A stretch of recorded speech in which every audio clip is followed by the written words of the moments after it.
Bismillahirrahmanirrahim. Assalamualaikum warahmatullahi wabarakatuh. Perkenalkan, nama saya Siti Melindawati, NPM 182165163. Di sini saya akan menjelaskan mengenai grooming. Yang pertama, pengertian grooming. Penampilan yang baik atau well groomed dalam bahasa Inggris yang digunakan untuk menggambarkan orang berbusana resmi dengan baik dan menarik. Nah, busana yang baik dan resmi itu berarti penampilan yang rapi, sopan, luas, serasi dan menarik sesuai dengan etika dan tata krama pergaulan. Nah, penampilan diri atau grooming merupakan hal yang sangat penting dalam kehidupan sehari-hari. Setiap orang tentu saja ingin selalu tampil serasi dan menarik agar disukai oleh banyak orang. Nah, penampilan menarik akan mencerminkan kepribadian seseorang. Orang yang berpenampilan menarik akan dinilai sebagai orang yang berkepribadian baik. Sebaliknya, orang yang kurang perhatikan penampilan dinilai sebagai seseorang yang berkepribadian kurang baik.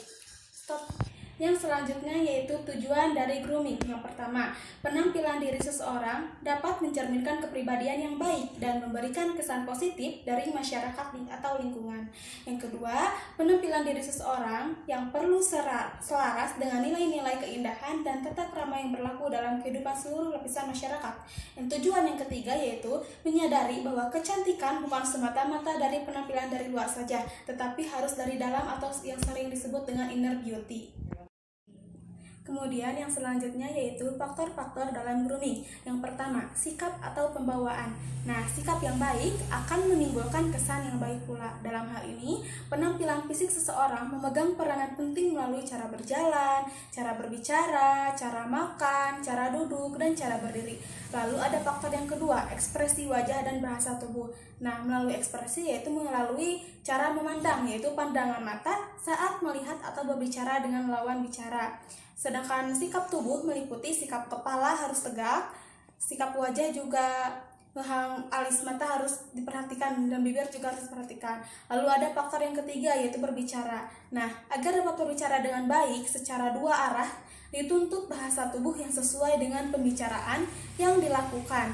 Nah, volume suara dan intonasi juga harus disesuaikan dengan kondisi waktu, tempat, maupun inti pembicaraan. Lalu ada faktor yang keempat yaitu kesehatan. Nah, kesehatan merupakan hal utama yang harus diperhatikan dan diusahakan agar memberikan penampilan yang segar dan prima.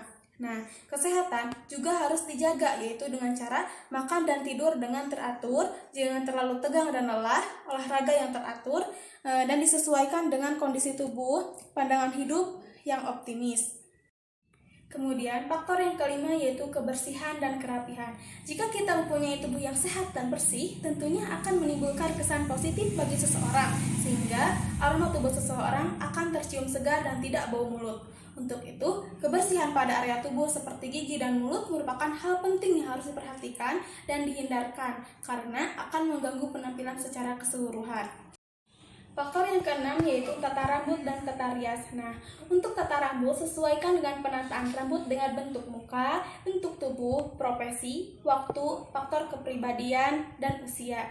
Nah, sedangkan untuk tata rias haruslah dibedakan berdasarkan waktu, usia, profesi, sifat penemuan. Nah, jika tata rias untuk pagi hari, maka gunakanlah warna yang teduh, pastel, yang memberikan kesan kesederhanaan atau tidak terlalu berlebihan dalam berhias. Jangan terlalu memakai pemerah pipi atau blush on dan warna lipstik yang terlalu mencolok. Nah, dari mata, jangan terlalu tajam dan gunakan maskara dengan ringan pada bulu mata. Nah, ketika tata rias pada malam hari, dapat digunakan warna-warna yang mencolok dan mengkilap dan agar terkesan lebih berat dan tajam. Lalu ada faktor yang ketujuh yaitu tata busana. Busana tidak saja berfungsi sebagai pelindung tubuh dan penutup bagian tertentu pada tubuh, akan tetapi busana juga mempunyai fungsi lain yaitu memperindah diri. Yang selanjutnya yaitu prinsip-prinsip grooming. Yang pertama, tata cara berbusana. Nah, cara berbusana yang baik merupakan ciri khusus dalam memancarkan kepribadian dan kewibawaan bagi seseorang yang memakainya. Dari cara berbusana, seseorang dapat dinilai kepribadiannya, tingkat pendidikannya, lingkungan, dan seleranya. Berbusana serasi harus meliputi pula pilihan yang tepat yang berhubungan dengan kepribadian dan pembawaan si pemakai. mampu menyesuaikan dengan kebutuhan, adat istiadat, lingkungan, atau suasana pada saat memakainya. Lalu ada yang kedua yaitu tata cara berhias atau make up. Nah, merias wajah haruslah dilakukan sewajar mungkin atau natural sesuai dengan kesempatan atau keperluan dan kepribadian seseorang. Berhias yang baik juga ditandai dengan hasil riasan yang natural, tidak pucat namun tidak mencolok.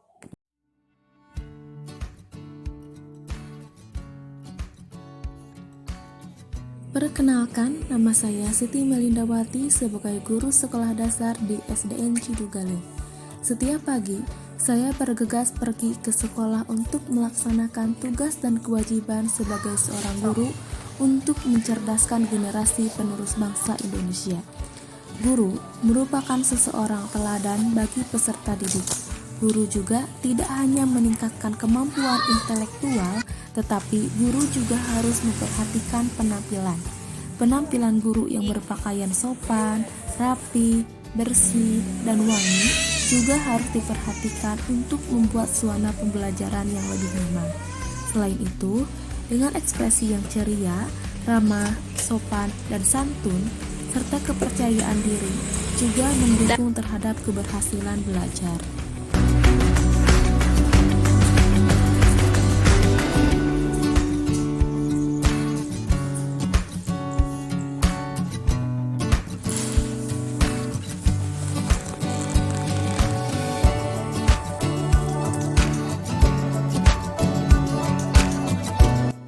Untuk selanjutnya, penjelasan outfit yang saya kenakan. Yang pertama, hijab. Hijab untuk memenuhi kewajiban sebagai seorang perempuan muslim untuk menutupi aurat. Penggunaan hijab juga harus selalu rapih dan enak dipandang. Lalu ada yang kedua yaitu name tag, berfungsi sebagai tanda pengenal dan kelengkapan seragam. Lalu selanjutnya buku referensi. Buku ini digunakan sebagai panduan dalam menyampaikan materi pada proses pembelajaran. Selanjutnya, seragam guru berwarna navy, terdiri dari baju dan rok formal dengan ukuran yang tidak terlalu ketat agar dapat mencerminkan seorang pendidik. Untuk selanjutnya, sepatu pentopel, memberikan kesan formal tetapi tetap feminin, rapi, dan anggun. Tinggi sepatu juga dapat disesuaikan untuk menjaga kenyamanan dalam mengajar. Dan yang terakhir yaitu kaos kaki. Penggunaan kaos kaki juga berwarna kulit sebagai pelindung dan penutup aurat agar lebih nyaman dalam mengajar. Sekian ilustrasi dan penjelasan mengenai grooming. Wabillahi taufiq wal hidayah. Wassalamualaikum warahmatullahi wabarakatuh.